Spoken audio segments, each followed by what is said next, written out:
So huge pro on this thing. Shit, I don't even know. Don't know if y'all heard, but the Bronco is back. Today we're going to be taking a look at the baby Bronco, or the Bronco Sport, through the eyes of a mechanic, so y'all stick around because y'all don't want to miss out. What's happening, YouTube? Welcome back to the channel. My name's Mason. I'm a senior master tech with Ford. If you're new here, make sure you hit that subscribe button so you can find your way back to the channel, and ring that bell. That way you can stay up with everything new that's coming out. Last but not least, if you enjoy the content today, make sure you go down there and hit that like button for me. And if you don't enjoy the content and you just really don't like the way I look, then I guess just hit the like button anyways. So disclaimer before we get started. Today we're looking at the Bronco Sport, not the full-size Bronco. These are two totally different things. We're still waiting for some of the full-size Broncos to come in. I'm really excited to get to take a look at them and talk to you guys about them. We haven't gotten any in yet, which is why you don't see me standing here talking about the full-size Bronco, but we have gotten some of the Bronco Sports in. So today we're going to be talking about the Sport version, which is a whole different ball game than the full-size Bronco. So just before we start, full disclaimer there. So if you couldn't figure it out by the thumbnail photo, today we are taking our very first look at the Range Rover Sport. Wait a minute. We're taking our very first look at the almost identical copy of the Range Rover Sport. When I first took my first glance at this Bronco Sport, I was really blown away at how similar the looks and a lot of the features are to the Range Rover Sport. But anyways, now that my bad joke is over, I want to give you guys my overall opinion of this Ford Bronco Sport before we get into some pros and some cons of things that I've seen looking this thing over. These are brand new, so I don't know a lot about them. I'm learning every day. Every time one tears up, I'm learning new stuff. So I just want to give y'all my overall opinion. So overall, this is an all-wheel drive Ford Escape. That's really what it is. I'm not super impressed with the looks, the off-road capability, and just the overall design of this Bronco Sport. It just looks way too similar to the Escape and the Explorer. It almost looks like the same frame, just with a different body set on it. Now that said, this is my personal opinion, and I know that the full-size Bronco will probably be a lot better and a lot closer along the lines of what I'm expecting out of this Bronco, being an off-road type vehicle. I also know that there are a lot of you out there that the compactness of this Bronco Sport appeals to. I'm aware of that. I know that a lot of you will like how small this thing is. Just for me personally, it didn't really hit everything I was looking for when I seen the name Bronco on the front of it, but you know, everybody's got their own opinions of it. I just wanted to tell y'all what I thought about it.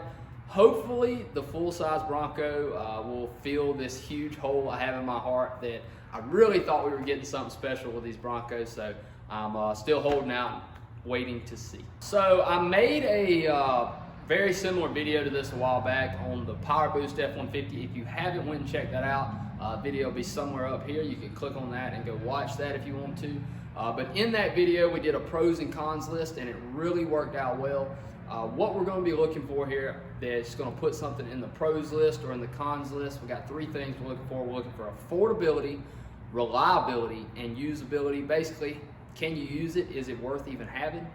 Reliability, how long is it going to last? And affordability, is this thing going to cost me $20,000 to fix in 10 years if I keep the vehicle that long? So those are the three big things for me that I look at in any automobile, new, old, it doesn't matter. I want to see those three things across the board. So that is the standards for getting onto my pros list or my cons list. So let's get right into it. So I'm going to try to, I'm not just going to do straight pros and then straight cons, because if I do that, the cons list on this thing is really long. I found a lot of stuff I did not like about this Bronco Sport, so we're kind of going to go back and forth. But the first pro that I've seen that I really like, because I don't really do a lot of off-road type riding, but I like having things that are useful, and this Ford Bronco Sport comes with a table in the back of it that actually slides out and is really useful for a work surface or whatever you really need a table for in the back of your vehicle to set things on when you're doing something.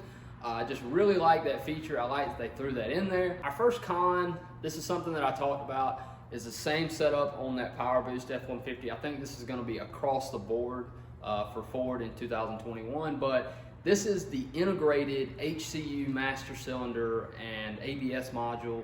It's kind of like a whole combination now, and these things cost, from the couple I've looked at that I've priced just to see how much they cost, they're roughly $2,000 to $3,000 for this unit. And what this unit is, used to we had a master cylinder, and then down here off to the side we had an ABS module, and then bolted to that we had a hydraulic control unit. And you could service all three of those separate from the other, which was really nice because the ABS module, let's say, and a lot of time it would cost $300 or $400, and the hydraulic control unit would cost $1,500. So if you couldn't buy those two separate, you were going to have to pay $2,000 as opposed to $300 or $400 for the ABS module. So I really don't like they put all of them together.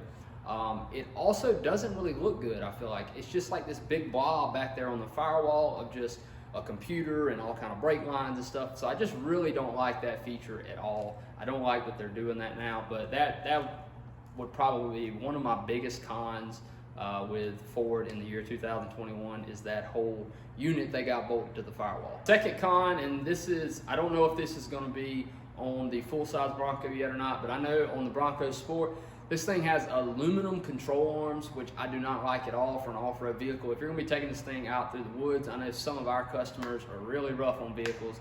They bend steel control arms, so I know people are going to bend these aluminum control arms.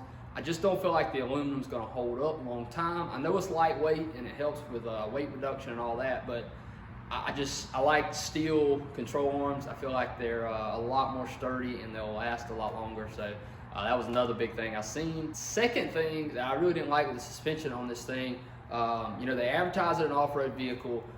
When I hear the word off-road vehicle, I'm expecting four-wheel coilovers. Now this thing does have coilovers on the front. I think it's actually more like a strut design without an upper control arm. But in the rear, we do not have coilovers. We have a coil spring and then a separate shock. I don't like that. Coilover is the way to go. If y'all know anything about off-road suspension, coilover, coilover, coilover. Coilovers win every time. So I don't like they did that. I feel like they really should have put coilovers all the way around this thing, especially since it's designed to be an off-road vehicle. Still there on the lines of suspension. I said it had coilovers on the front. They're coilovers, but really is what it is. It's a strut design. It's the same thing that's on the Ford Focus, the Ford Fusion, your light cars and your lighter SUVs all have this strut design. It's just not as strong as a upper control arm. On a strut design, you have no upper control arm, so therefore the strut is actually what holds your knuckle from swaying in or out, basically putting positive or negative camber. Your strut is what holds that, and a strut is just not near as tough as an upper control arm is, which is why I think if you ever took this thing off-road and you really just beat it up and banged it around, you would have some serious alignment problems start happening. You start wearing tires bad. So I really don't like that. The suspension on this thing is a real big downfall for me. So maybe the full-size Bronco will correct that. Maybe they'll have a much better suspension system. I'm sure they will. So another pro about this Bronco Sport, this thing, it comes with two different engine options. It comes with a 3-cylinder 1.5 liter or a 4-cylinder 2.0. Both of these are EcoBoost. They're both turbocharged. The one I had that I drove had a 2.0 in it, and to be honest with you, it really surprised me. This thing is really fast, all-wheel drive, so we don't really have any slipping issues. This thing will fly. It will really get down. I was really impressed with the just overall power, especially coming out of a 4-cylinder engine.